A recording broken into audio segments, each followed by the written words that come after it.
All right now it is time for number 14, the quarterback, John Parker Wilson, to join us as he does every Friday, courtesy of the WHMZ Group at Morgan Stanley. How are you, JPW? That's right, Gary, man. I'm good. How about yourself? Doing great. It's a beautiful morning, cool, crisp football weather. Before we get to A&M, let's revisit what we saw last Saturday in Knoxville. I don't know if the wife let you light up a celebratory cigar afterwards, but I know you had to enjoy watching the Tide thump the Vols 49-10. Oh, man, it's always good to go out there and get a victory against the Vols, and especially in the fashion that we did last week, complete game from Alabama, getting better each and every week, and I think that's, the biggest part of the story for Alabama right now. They've grown so much from that first game against USC to now being able to go on the road against Arkansas, Tennessee. Big game this week, definitely headed. Gene Stallings used to like to say that every time you win, every week you win, it just raises the stakes for the next game. And certainly Tennessee on the road was big, but this A&M game is bigger because it's an SEC West matchup. And unlike the East Division, where you can probably survive a loss or two, you may not even be able to survive one in the West Division. The winner of this game tomorrow is going to have the inside track to Atlanta. This is a top 10 A&M squad. They're undefeated. They're confident. They've got weapons on offense. They've got big play defensive ends on defense, a great secondary with 2 or 3 NFL guys back there. I know Bama's the number 1 team in the country, and they're at home, but this A&M team is pretty stout, John Parker Wilson. Kind of break this game down for us tomorrow. Yeah, they really are, and I think the key thing about this, like you said, is it's an SEC West game, and you want to be, at the end of the day, be able to control your own destiny and not have to worry about other teams losing and other things happening. So you got to go out and take care of business so you can check the first goal off the goal board, and that's to get to Atlanta and to play for an SEC championship. It starts or continues this week against A&M, who is the number 6 team in the country. I know we're favored by a lot, and Vegas thinks that we're a huge favorite, but this is a good SEC team, and they're number 6 in the country for a reason, and I think it's because they've got a lot of big players. The defensive line is probably some of the best we've faced. We faced a pretty good defense then last week. Tennessee with Barnett, but this week it's no different. And I think the biggest thing for A&M is going to be the matchup that's probably given us, it's hard to say the most trouble, but they have big receivers that make big plays. And I think if you look back to the Ole Miss game, we saw what a very deep group of big receivers really doing. With Trevor Knight, A&M, they've got to look to throw the ball, throw it early and throw it often. And I think for A&M, you got to try to get a lead early. I think that's what they got to do to try to contain Alabama. They got to get up on Alabama and try to make them do things that, honestly, they're not used to doing this year. John Parker Wilson, our guest, courtesy of the WHMZ Group at Morgan Stanley. If you'd like to ask him a question or have a comment for number 14, you can call in on the Bud Light hotline at 205-342-9904. You mentioned Trevor Knight. I've talked a lot about him this week. He really, I think, is the key because, let's be honest, A&M, because of all the transfers out of the program, didn't have a quarterback. I mean, they were in trouble. He comes in with experience and has made big plays. Not a great passer percentage-wise, but he seems to be able to complete those balls down the field, as you alluded to that great group of receivers. He can certainly run it. And he's got something going for him that not many other people have going for them. In fact, there's only one other quarterback currently in college football that has a win over Alabama in addition to Trevor Knight, and that's Chad Kelly at Ole Miss. Now, I know it was 3 years ago. I know it was for Oklahoma. But still, John Parker, that's got to give him some confidence, knowing I've been on the field against Alabama and I came out on the right end, and that doesn't happen often. 100%. I mean, that's something you take in the game and you go to sleep on Friday night before the game and you're saying, you know what, I've gone out and I've done this before. It's not David versus Goliath where it's going to take a miracle to win. If they take care of the ball and don't turn it over, they're going to give themselves a chance just because of Trevor Knight's ability to make plays. He's their second leading rusher, so a lot like our team where they're going to use the quarterback as an extra weapon and try to, cause the defense to be upset with different looks, different misdirections. I think we're doing such a good job of that with Jalen Hurts and not knowing where the ball is going to go. And I look for A&M to do the same thing. But Trevor Knight, having had that victory, and there's only one other guy that said they can do that. It's pretty impressive. So definitely, I think they'll talk about that during the week. A&M will, in the meetings and try to get that confidence coming out. Try to get on the board early and try to, come out and do some things that haven't been done against Alabama in quite some time. We've talked so much about Jalen Hurts, rightfully so. We've taken notice of the freshman running back Joshua Jacobs from Tulsa, Oklahoma.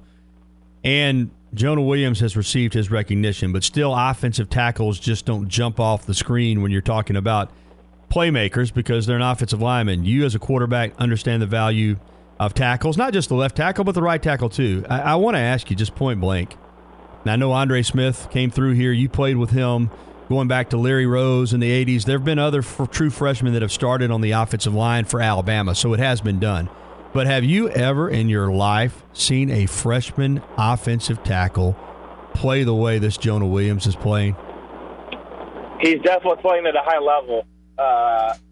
And to come in as a true freshman, I mean, it's so tough, especially on the offensive line when you're going against,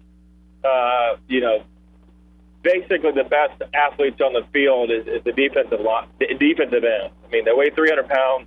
They run like a receiver. They hit like a linebacker. And to be, an 18-year-old kid and to stack up, he's got to be one of the best to ever do it. I was with Andre Smith, who came in and played left tackle. And going against some of these guys that are going to be, first-round draft picks, it's impressive. And I think he and the rest of the offensive line have grown up very quickly. A couple weeks ago, we're talking about, well, why don't we run the ball? We never run the ball. All we're doing is throwing it and doing these jet sweeps and screens. Well, it takes some time to get used to working together, and they've shown that they've gotten better and better. And now, look at what we did last week with the productivity in the run game. You mentioned those offensive tackles having to take on these defensive ends, which are phenomenal athletes. A&M may have the best pair in the country in Deshaun Hall and Myles Garrett. Cam Robinson and Jonah Williams, part of that offensive line that's held up so well this year, but how concerned are you, particularly with left tackle Cam Robinson protecting the blind side? We've seen big hits against Ole Miss and Tennessee that resulted in fumbles. One, a pickup, scoop, and score for a touchdown. The other led to Tennessee's only touchdown last weekend. How much are you concerned, though, about their ability to put pressure on Hurts coming off the edge, even against two really good offensive tackles?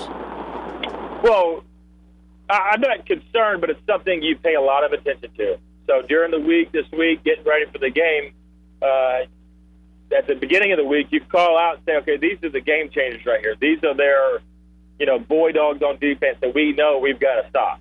So you highlight them, you talk about them all week, and you do a lot of different things to try to slow them down. The number one thing you can do is not to get in third and long situations where they can just pin their ears back and rush the passer. You got to stay ahead of the sticks, stay on schedule to get first downs, and that helps more than anything. It's staying out of third and long. You also do that with working with a running back. So rather than just getting out quickly, you might keep a running back in what we call a chip. Just give that offensive tackle a little bit of help. You kind of chip them on your way out to try to help them out because these guys are good. The defensive ends are good, and you don't want to let the best player on their team beat you. So you scheme, whether it's with a running back, keeping O.J. Howard in an extra second. Don't let them beat you, and that's where you start when you're on offense, facing two good defensive linemen like this. Talking about the Texas A&M game tomorrow, John Parker, as you alluded to earlier, and I mentioned, this isn't the East where you can probably have a margin for error. As good as Alabama is, if the Tide drops this game tomorrow, it is going to be a long shot to get to Atlanta.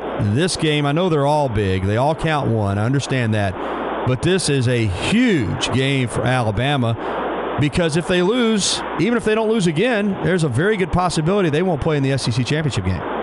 Yeah, no doubt. And I think that's why this game is so big because where Texas A&M's at and also where the rest of the West is at, you want to, at the end of the day, be able to control your own destiny. You don't want to have to go to bed at night hoping that another team beats the team that you need to lose. Because it's just, when it becomes out of your hands, you start pressing, you start trying to do other things, then you start trying to win by a big margin so you can get some style points. You got to go out this weekend. take care of business, and it truly is the cliche. It is the biggest game because it is the next one. They all don't matter if we don't take care of business for this one. All right, John Parker, we got a call for you. It's from Bobby. Let's go to Bobby on the Bud Light hotline. And, Bobby, what do you have for John Parker Wilson? Hey, I was just wondering if John Parker, during these kind of big games like this, if you ever experience any kind of extra nervousness or anything like that, or do you think he might, or Jalen Hurts might be experiencing any kind of extra nervousness for these top 10 matchups? And I'll hang up and listen. Thanks, Bobby. Good question. Bigger games like this, extra nerves? Personally, I didn't really get nervous. I think okay. I don't see why it would be any different from Jalen Hurts. I think when you have the proper preparation going into a game and you spend all week preparing for it, practicing, going over film, evaluating the other team, you're spending 6 days to get ready for this. Then when Saturday comes, you're ready to go out there and get to work. Now, I think if you didn't take the proper steps to get where you needed to be on Saturday, that's when the nerves and unsettledness comes out. But definitely more eager, ready to go out there on a Saturday rather than nervous. You take a big game like this, and it's, you spend your whole life in the backyard and high school ball and middle school, and being a kid, you're like, hey, I want to be in that situation. Now that you're here, it's fun. It really is. And go out there, playing a hard opponent, Texas A&M. This is why you come to Alabama. It's playing these big games on national TV with everything on the line. This is when it becomes fun. And, if you take care of your business during the week, Saturday's fun. It's not nervous. I know it's on the player to get himself prepared. That's just your personal responsibility. Having said that, a top-flight coaching staff aids in that preparation. You played for Nick Saban. Is he, and I know it's hard to answer this because the only other coach you played for in college was Mike Shula, but you've played for coaches at different levels. Is Saban as good as you've ever seen at getting or helping the players be prepared and feel confident going into a game? I can't imagine there's anybody better. No, not at all. I played for a lot of guys, and Mike Shula, and then had a few different coaches in the NFL. And I think Coach Saban is always putting the players, the coaches, it doesn't matter if it's the athletic training staff or the ball boys, in different situations that could possibly come up during the game. And it might not see it this week, but maybe you saw it during training camp or some different look or some situation. And I think it goes back to preparation. We're prepared if something happens. If we get down, in the national championship game and we need to kick an onside kick, well, guess what? It's been worked on at some point throughout the season. So I think, the weekly preparation is not a lot of different from week in and week out. You know what you're going to do. It's just the culmination of all 365 days of getting ready for these big situations on Saturday. John Parker Wilson appears each week courtesy of the WHMZ Group at Morgan Stanley in Tuscaloosa, with offices also in Birmingham and Atlanta.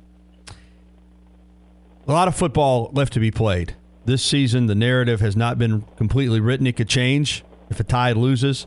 But you've watched this team games 1 through 7. How good potentially is this team? Is it? And I know we're talking about a lot of different championship teams at Alabama. Is it potentially as good as any he's had, do you think? I don't see why not. I think they're going out and dominating people. And I know that's a word that Coach Saban uses a lot, dominate, make the other guy quit. It's really, we're seeing that show up on Saturday. The team, at the end of the game, basically wants to get out of the building and get ready for the next week because they're so dominant. They're going out dictating their will on all the opponents. And I know for a player that's fun. I mean, look at the defense. They get the ball, and every time they take the field, they want to score. They're becoming the offense. They want to have that championship belt over there on the sidelines. They want to put points on the board. It's becoming fun for them. I think, we haven't talked a lot. We always talk about Lane Kiffin, the offense, but the mentality and the mindset that Jeremy Pruitt has brought to the defense, I think, has changed a lot. I mean, I think we've been good in the past on defense, but just the production that we've had, we can look at the numbers, and getting to be historic on how much points the defense and the special teams are putting up on the board. Your prediction for tomorrow, Bama and A&M, John Parker? I think just based on what we did against A&M and Arkansas relative to what A&M did against Tennessee and Arkansas, I think we go out and take care of business. I think we are, the needle's pointed up. We're taking care of the ball. We know our identity on offense. We're going to go out and establish the run, whether that's through Damian Harris, Josh Jacobs, Bo Scarborough, Jalen Hurts. The offensive line is playing well, so let's just keep riding them, take care of the ball, and then hope we keep turning it over on defense. I think teams are pressing. Teams are getting behind Alabama and having to press, having to throw the ball, and that's when these turnovers come over. So I look for Alabama to go out and take care of business tomorrow. I really do. I think the only way it gets a little hairy there at the end is if Texas A&M can jump up on Alabama early in the game. I think they got to put points on the board early if they want to be around in the fourth quarter. Before we wrap up, Auburn seems to have really turned its season around. A lot of momentum. They host Arkansas. Hogs are coming off a big win over Ole Miss. Interesting matchup at Jordan-Hare tomorrow afternoon. Yeah, I think it's a big game. Like you said, Arkansas got a lot of confidence after beating a good Ole Miss team. I think Auburn has turned the corner ever since Malzahn has passed along the offensive play-calling duties. I think Auburn looks a lot better, more confident on offense. Sean White going out, he knows it's his team. If he throws the interception, it's still going to be his team. And I think it is reflective on what they've been doing on offense, which is basically completely night and day different than the beginning of the season, though. Obviously, their defense is really good, but they've turned the corner on offense, and they're starting to look like a pretty good team. Thanks, John Parker. Talk to you next week. Roll Tide, Garrett.